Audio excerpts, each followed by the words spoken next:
যেখানে শুধুমাত্র একটা জিনিস আমার দাবি থাকবে, ওই একটাই দাবি থাকবে, যারাই নেতৃত্ব দেন কোনো আপত্তি নাই, কিন্তু আওয়ামী লীগের তৃণমূলের নেতা কর্মীদের প্রাপ্ত সম্মানটা দিয়ে আপনারা নেতাগিরি করেন, আমার কোনো আপত্তি নাই। আমার দিয়েন না, আমার সম্মান দিয়েন না, আমার কোন দরকার নাই। শুধু রাখো আওয়ামী লীগের তৃণমূলের নেতা কর্মী যারা দলটা টিকায় রাখছে, যাদের কোনো চাওয়া পাওয়া নাই, সেই লোকগুলিকে সম্মান দিবেন। আর জমিদারি করেন না, কেউ জমিদারিত্ব দেখাবেন না, অহমিকা দেখাবেন না।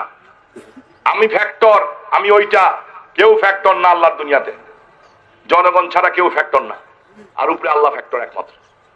কে ফ্যাক্টর কে ফ্যাক্টর না, এইভাবে বলার পরে যদি কেউ প্রমাণ করতে চান, 3 তারিখে জনসভার পরে ওরকম একটা জনসভা করে দেখায় কইেন যে আমি ফ্যাক্টর, পাবলিকে নিয়ে বললেন।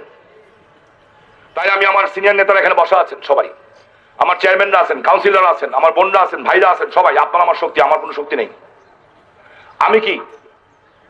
আমরা কি ইনশাল্লাহ আল্লাহর হুকুমে আগামী 3 তারিখে নারায়ণগঞ্জ জেলা আওয়ামী লীগ অফিস কার্যালয়ের সামনে আমরা একটা জনসভা করতে চাই, যদি আপনাদের সবার অনুমতি থাকে। ইনশাল্লাহ আপনারা যদি বলেন, আমি সবার হাতটা দেখতে চাই। আমরা কি জনসভাটা করবো ইনশাল্লাহ? আমরা কি এমন একটা জনসভা করতে পারি যে জনসভা আমার নেত্রীর বুকটা ফুলে যাবে, যাহা আমার নারায়ণগঞ্জ আওয়ামী লীগ সব এক? আমি আজকে এই সকল কর্মীর পক্ষ থেকে আওয়ামী লীগের সকল নেতাদেরকে অনুরোধ করব, আসেন সকল আভ্যন্তরীণ কোন্দল আমরা ভুলে যাই। আমি আইভিকেও বলবো, আমি অন্যান্য যারা নেতা আছেন তাদেরকেও বলবো, যদি ভুল করে থাকেন ভুল সংশোধন করেন। দলের নেতা কর্মীদের নামে অভিযোগ দিয়ে থাকলে সেটা প্রত্যাহার করেন। যদি বিএনপির চালে পড়ে থাকেন সেটার জন্য লজ্জা পাওয়ার কোনো কারণ নাই। রাজাকারের ছেলেদের কথা যদি পথ পরিবর্তন করেন তাহলে সেটা পরিষ্কার করেন কর্মীদের সামনে যে আমি এইটা করতে চাই নাই, রাজাকারের ছেলেরা আমার পথ পরিবর্তন করাই দিছে, কোনো সমস্যা নাই। তখন আর কোনো দুঃখ থাকবে না, আফসোস থাকবে না। জাস্ট বলেন, বসেন, শেষ করেন। আমরা আর কাউকে কিন্তু আমাদের কর্মীদেরকে মাই খেতে দিব না। আর কর্মীর গায়ে হাত পড়বে ওই নেতাকে স্বামী উসমান করে না। আর যারা আমার পরীক্ষিত নেতা কর্মী আজকে যাদের নামে অভিযোগ দেওয়া হয়েছে, তাদের নামে অভিযোগ দেওয়ার আগে আপনার বুকটা একবার কাঁপা উচিত ছিল। কারণ তারা আপনার নির্বাচনে আপনার জন্য এরা এমন কোনো কষ্ট নাই যে এরা করে নাই, এমন কোনো পরিশ্রম নাই যে করে নাই, শুধু পরিশ্রমই করে নাই, পকেটের থেকে লক্ষ লক্ষ টাকা খরচা করে শুধু আমার দিকে তাকায়, নেত্রীর দিকে তাকায় তারা আপনার নির্বাচনটা করছে। কথায় মামলা দিয়ে ফেলাইলেন। কোন কর্মীদের নামে মামলা দেন? যেই কর্মীরা সকাল থেকে রাত্রের সময়, বিএনপি সময় সকাল থেকে রাত পর্যন্ত 50টা মামলা খাইছে, যারা সকাল থেকে রাত পর্যন্ত 50টা মামলা খাইয়া মামলার গোষ্ঠীও মানে নাই, আপনি এই হুদামিশা মামলা দিয়ে তাকে ভয় দেখাইতে চান? এগুলি কি ভয় খাওয়ানোর ছেলে নাকি? আপনি বাঘ আর বিড়ালের তফাৎ বুঝেন না? বাঘ আর বিড়ালের তফাৎ বুঝেন?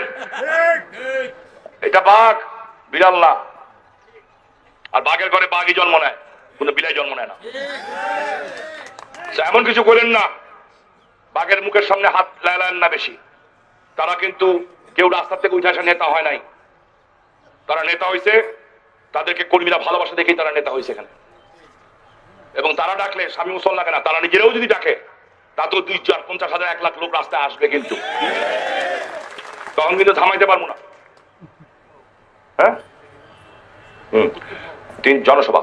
সো আপনাদের অনুমতি দিলাম, সাধন ভাই, বাদল ভাই, শকত ভাই, অনুমতি দিলাম ছাত্রলীগ যুবলীগ 3 তারিখে। কই ভাই, আমরা 3 তারিখে শুরু করি ইনশাল্লাহ।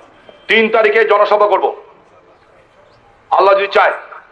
এবং আমার শুধু একটা ইচ্ছা, ওই জনসভাটা, ওই জনসভা আমরা করবো আমাদের দলের আভ্যন্তরীণ কোন দলের জনসভা না।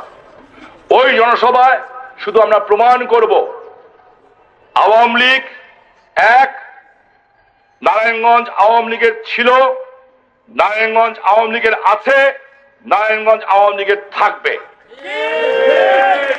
এবং ওই সমাবেশে শুধু আওয়ামী লীগের নেতা না, জাতীয় পার্টি, মহাজোটের অন্যান্য যারা আছেন, জাসদ, ন্যাপ সহ আমরা সকল দলের নেতাকে দাওয়াত দিব। স্বাধীনতার পক্ষে বিপক্ষে যে লাস্ট লড়াই এবার হবে, সেই লড়াইয়ে যারা অংশগ্রহণ করবেন সেই সকল যোদ্ধাকে ওই সমাবেশে আমরা আহ্বান জানাই। এবং সাথে সাথে আমি অনুরোধ করব আপনাদের কাছে, এই জনসভাটাকে আপনারা কেউ হালকাভাবে নিয়েন না। আপনারা হালকাভাবে নিবেন না আমি জানি। আমার আপনাদের কাছে আবদার, এটা আমার আপনাদের কাছে আবদার, 12 তারিখে বৃষ্টির মধ্যে 12ই আগস্টে যেভাবে আপনারা জনসভা করছেন, নারায়ণগঞ্জের মানুষে দেশের আমি নিজে শুদ্ধ তাক খেয়ে গেছি সেদিন। আমি নিজেও ভাবি নাই যে এত লক্ষ লক্ষ লোক সেদিন নারায়ণগঞ্জের বৃষ্টির মধ্যে, আধা ঘন্টা বৃষ্টি থামছে, এর মধ্যে লক্ষ লক্ষ লোক চলে আসছে। আলহামদুলিল্লাহ। আমি জানি না আমি কয়দিন বাইচে আছি। আমি জানি আমার বাইরের শত্রুকে মোকাবেলা করতে ভয় হয় না, কিন্তু ঘরের শত্রু হচ্ছে বিভীষণ।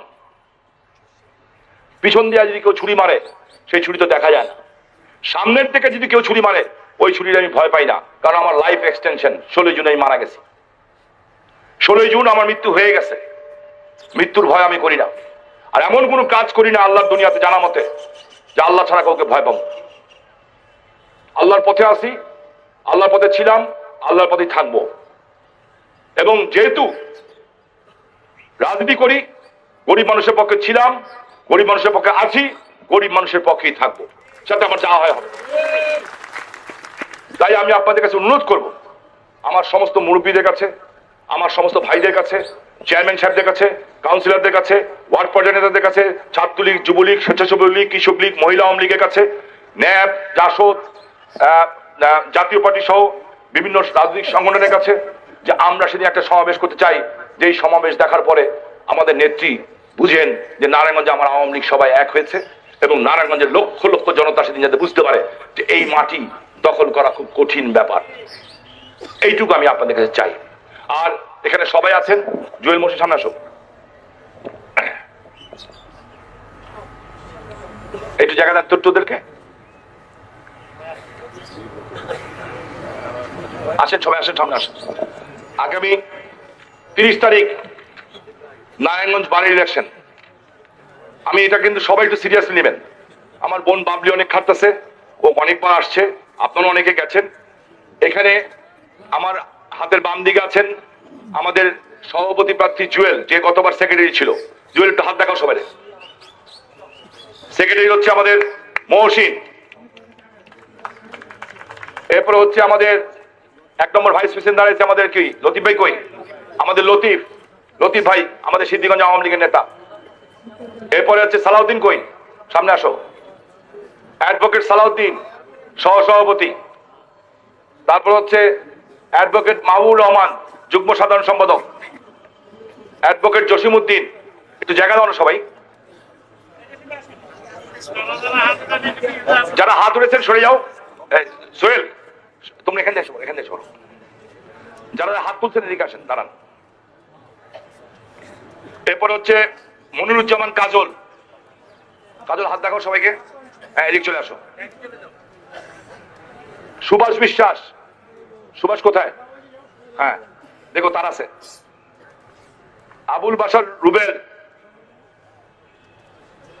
সাজ্জাদুল হক সুমন, অ্যাডভোকেট ইসলাম জাহান ইনা, তারপরে হচ্ছে advocate Mohammad Swapan Bhuiyan, advocate Abdul Mannan, advocate Mohammad Moshiur Rahman, advocate Romana Akter, advocate Mohammad Rashed Bhuiyan, advocate Sohel Ahmed. যা আমার বলার ছিল তার 100%-এর 1% কিন্তু আমি বলি নাই। এটা আমরা নেতৃবৃন্দকে জানাই দেব।